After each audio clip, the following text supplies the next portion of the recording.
최경영의 최강 시사. 최강 시사. 김호기의 사회학 카페. 어서 오세요. 네, 뉴스의 이면에 있는 흐름과 우리 사회의 큰 담론에 대해서 이야기해보는 시간입니다. 김호기의 사회학 카페, 연세대학교 사회학과 김호기 교수님 나와 계십니다. 네, 안녕하세요. 예, 오늘의 키워드는 포스트 추루스. 예, 제가 추루스라는 트루스죠, 추루스.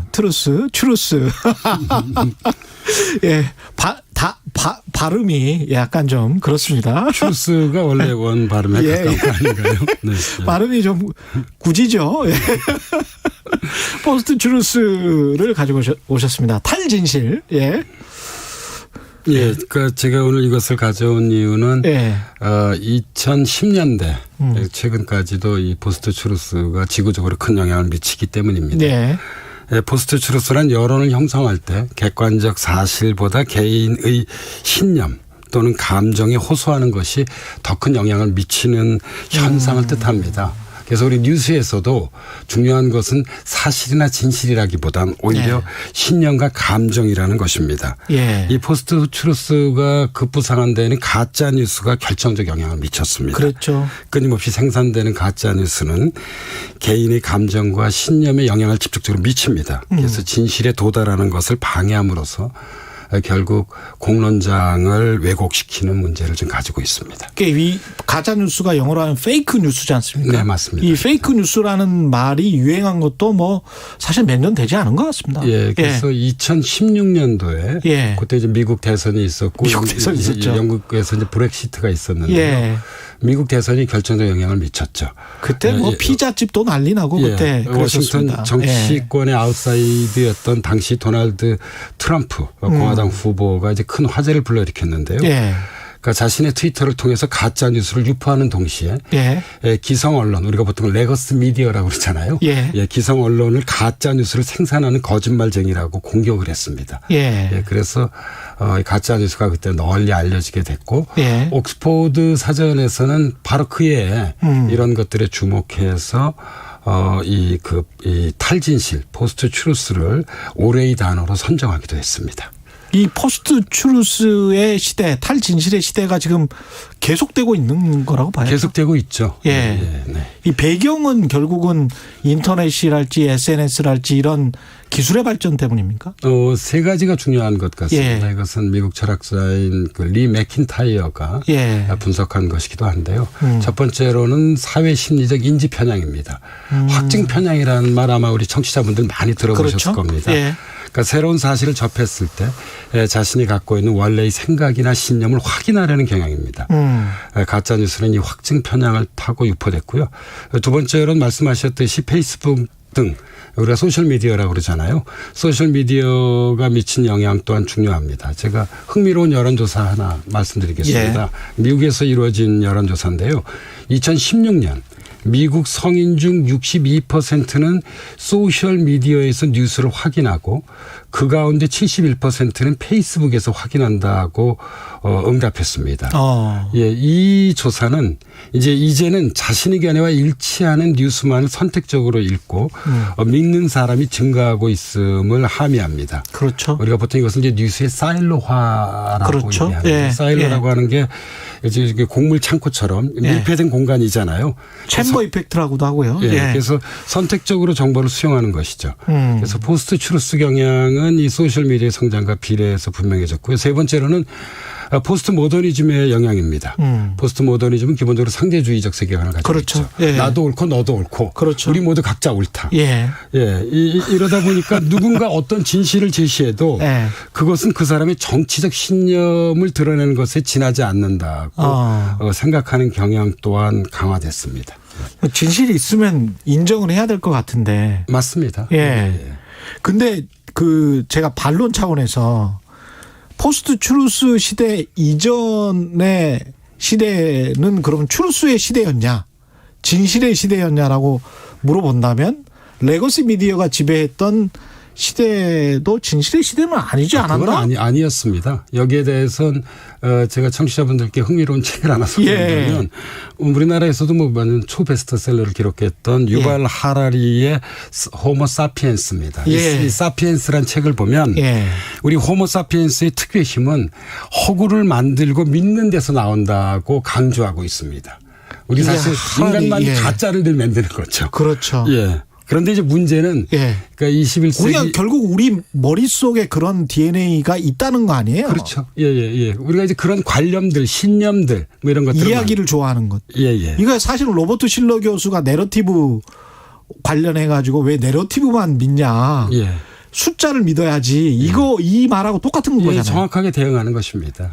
문제는 이제 21세기 현재 이런 그 허구, 다시 말씀드리자면 가짜 뉴스의 위험성이 그 어느 때보다도 심각하다는 데 있습니다. 가짜 뉴스는 사실 민주주의를 위협하고 사회 통합을 훼손하고 경우에 따라서는 우리 마음까지도 피폐화시킵니다. 그렇죠. 이게 포스트 트루스 이야기하면서 우리 언론인들이 정말 반성해야 될 지점도 있고 성찰해야 될 지점이 많은데요. 그게 이제 페이크 뉴스라고 가짜 뉴스라고 일반화된 이 개념. 그래서 지금은 가짜 뉴스라는 이 말을 좀 쓰지 말자라는 것도 지금 언론학계에서 계속 이야기가 나오고 있는 것 같은데요. 그렇습니다. 그래서 뭐 제가 이 가짜 뉴스에 대해서 이 흥미로운 견해를 하나 소개한다면 이제 미국에서 가르치는 우리 하재식 교수에 따른다면 국내에는 이제 가짜 뉴스 전쟁이라는 책으로 좀 알려졌는데요. 그러니까 이 가짜 뉴스 전쟁이 오늘날 아주 복합적이라는 것입니다.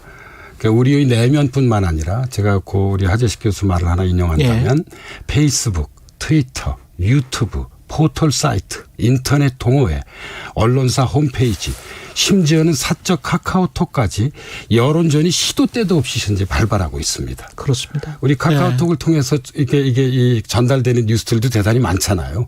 그렇죠. 적지 않게 가짜 뉴스입니다. 그래서 이 하 교수는 뭐라고 얘기하고 하는가 하면 때로는 거짓과 진실이 싸우고 또 때로는 거짓과 거짓이 싸우는 가짜 뉴스와 가짜 뉴스가 싸우는 게 오늘날 그러니까 언론이죠. 공론장의 자화상이라고 일침을 하고 있습니다. 근데 참 이게 아까 그 인간의 DNA 말씀하셨지만 또 그런 그 연구도 있더라고요. 누구한테 듣는 소식을 가장 신뢰하는가? 기자나 리포터가 아니고 지인으로부터 가족으로부터 들으면 신뢰하는 경우가 많죠. 그게 포스트 트루스입니다. 그러니까 이게 사실과 진실보다는 내가 가지고 있는 신념이나 감정이 중요한 것입니다. 가족이나 지인이 카톡으로 뭐라고 보내오면 일단 우리가 믿게 되거든요. 그렇죠. 근데 나중에 알고 보면 또 가짜였어. 그게 트럼프 그 대선 때 그 피자집에 무슨 무기를 만든다고 해가지고 사람이 총 들고 들어갔다가 난리가 난 적이 있죠. 그래서 제가 보기엔 기자분들도 사람에 따라 다른 것 같습니다. 예를 들어 우리 그 최경영 기자를 신뢰하는 청취자분들은 다른 기자 말보다도 그렇죠. 제 기자 말을 훨씬 더 신뢰하게 되는 것이죠. 그냥 이게 지금 퍼스널리티가 또 굉장히 또 강조되는 특히 TV 뉴스나 이런 경향은 사실 한 2, 3년 전부터 나타나긴 했거든요. 미국 같은 경우는. 그래서 이제 이것을 사회과학적으로 좀 잡아내려고 하는 개념이 포스트 트루스입니다. 그러니까 트루스도 중요하지만 이 못지않게 오늘날 탈진실. 이 포스트 트루스도 중요하다는 어떤 그런 메시지입니다. 이 가짜 뉴스와의 전쟁이 전 세계적으로 사실은 이루어지고 있기는 합니다. 맞습니다. 왜냐하면 이 90년대 중반까지만 하더라도 레거스 미디어가 전체 공론장을 주도했지만 90년대 후반부터 이제 온라인 미디어가 나타나게 됩니다. 우리나라 같은 경우는 오마이뉴스가 대표적인 것이죠. 그리고 2010년대 지난 10여 년 동안은 우리가 SNS라고 하는 소위 이제 개인 미디어로서의 어떤 소셜 미디어의 영향력이 크게 증대됐습니다. 그렇죠. 뭐 당장 페이스북이나 유튜브가 갖고 있는 영향력을 떠올려 보시면 오늘날 언론 그러니까 좀 다른 말로 하자면 공론장이 얼마나 복잡한지를 우리가 이해할 수 있습니다. 당장 코로나 관련해서 그 미국에서 나는 죽어도 백신 안 맞겠다고 하는 사람들도 사실은 가짜뉴스의 피해자들 아닙니까? 그렇죠. 트럼프 대통령이 은근히 또 좀 흘린 측면도 있고. 그러니까 지난 1년여 동안 진행된 이 코로나19 국면을 보면 처음에는 이제 코로나의 공포에 대한 가짜 뉴스들이 많이 나타났고요. 우한 바이러스라고 했었죠. 예. 그리고 이제 지난해 연말부터는 이제 백신의 효능에 대한 또 가짜 뉴스들도 많이 나타났습니다. 그래서 비단 이 가짜 뉴스와 이 포스트 트루스라고 하는 건 우리나라만의 일이 아니라요. 이제 지구적인 현상이라고 볼 수 있습니다. 근데 특히 우리나라 또 ICT 이쪽이 굉장히 발달을 해가지고 하드웨어가 진짜 발달했잖아요. 예, 유튜브의 위력을 최근에 우리가 이렇게 지켜보면 정말 이제 언론 지형이 얼마나 크게 변화되었는지를 생생하게 느낄 수 있습니다. 이게 어떻게 해야 됩니까? 그 포스트 트루스 이전에 레거시 미디어도 결함이 있었고 포스트 트루스 이후에 뉴미디어도 심각한 결함을 보이고 있고 이런 상황에서는 어떻게 해야 됩니까? 두 가지가 중요하다고 봅니다. 하나는 가짜 뉴스에 대한 제도적 개혁이고요. 그러니까 다른 하나는 우리가 미디어 리터러시 교육이라고 얘기를 하죠. 그러니까 뉴스를 이제 제대로 읽는 교육입니다. 근데 이제 전자의 가짜 뉴스에 대한 이제 제도적 처방으로서 현재 아주 뜨거운 쟁점을 이루고 있는 것이 언론중재법입니다. 그렇죠. 그러니까 제도적 개혁을 어떻게 해야 되느냐. 언론중재법은 사실 양면성을 가지고 있는 것입니다. 그러니까 이게 한편에서는 가짜 뉴스가 가지고 있는 해악을 해결하기 위해선 제도 개혁이 필요하죠. 그래서 언론중재법의 원 이름도 언론중재 및 피해 구제 등에 관한 법률입니다. 그렇죠. 피해 구제. 피해를 구제를 하겠다는 것입니다. 하지만 또 다른 한편 현재 반대의 목소리도 높습니다. 그러니까 보수와 진보 양쪽에서 다 반대하고 있는데 결은 다릅니다만 그러나 이제 이 법이 언론의 권력 감시 기능이나 국민의 알 권리를 위축시킬 수 있다고 우려하고 있습니다. 그래서 제가 보기엔 좀 세부적 사항은 좀 가다듬어야 하지 않을까라는 생각을 좀 가지고 있습니다. 그 우리 언론의 문제도 분명히 한국 언론의 문제도 분명히 따로 고유하게 있긴 있는 거잖아요. 그렇죠. 그런 부분들은 어떻게 해야 될까요? 저는 이제 현재로서는 이제 가짜 뉴스가 가장 큰 문제인데요. 이 가짜 뉴스를 생산하는 데는 레거시 미디어와 뉴 미디어 사이에 큰 차이가 없다고 생각합니다. 둘 다 생산한다. 뉴스를 보면 사실과 주장, 정보와 오락, 진실과 허위가 혼재돼 있고 결합돼 있습니다. 이게 아주 정직하게 얘기하자면 우리 언론과 공론장의 현주소입니다. 그러나 제가 앞서 말씀드렸듯이 가짜뉴스는 민주주의와 사회통합을 훼손시킵니다. 특히 선거 국면에선 가짜뉴스가 기승을 부릴 건 불을 보듯 명확합니다. 따라서 이러한 포스트 트루스 시대에 대처하는 데 지름길은 없고요. 그러니까 가짜뉴스 근절에 대한 제도개혁. 제도개혁. 뭐 이제 그게 현재로서는 언론중재법 같은 것으로 나타난 것입니다. 근데 그거는 좀 더 논의를 해보자는 것이고. 논의를 저는 이제 좀 더 좀 수기의 시간을 가질 필요가 있다고 생각하고 있고요. 다른 하나가 미디어 리터러시 교육을 통한 민주적 공론장 형성을 꾸준히 노력하는 수밖에 없습니다. 그렇죠. 독일의 철학자인 위리겐 하버마스 잘 아시죠? 하버마스가 만든 유명한 그 말 중에 하나가 인터넷은 원심력을 증가시킨다는 말이에요. 원심력을 증가시킨다. 사실 우리 시대에 구심력이 있어야 되는데 중심이 현재 부재한 것입니다. 그렇죠. 그래서 우리가 좀 그러니까 사람들이 혼란스럽고 지혜롭게 좀 대처할 필요가 허하고 있습니다. 알겠습니다. K8010님 포스트 추루스 과자 이름인 줄 알았어요. 갑자기 추러스 먹고 싶어지네. 뭐 이렇게 말씀하셨고요. 박종호님, 최 기자님 말 무조건 신뢰합니다. 뭐 이렇게 하셨는데 제가 꼭 드리고 싶은 말씀은 미디어 리터러시 입장에서 무조건 신뢰를 하지 마세요. 꼭 제 말씀도 검증을 해보시라. 그게 지금 21세기를 살아가는 우리의 자세가 아닌가 그런 생각을 합니다. 무조건 신뢰는 없습니다.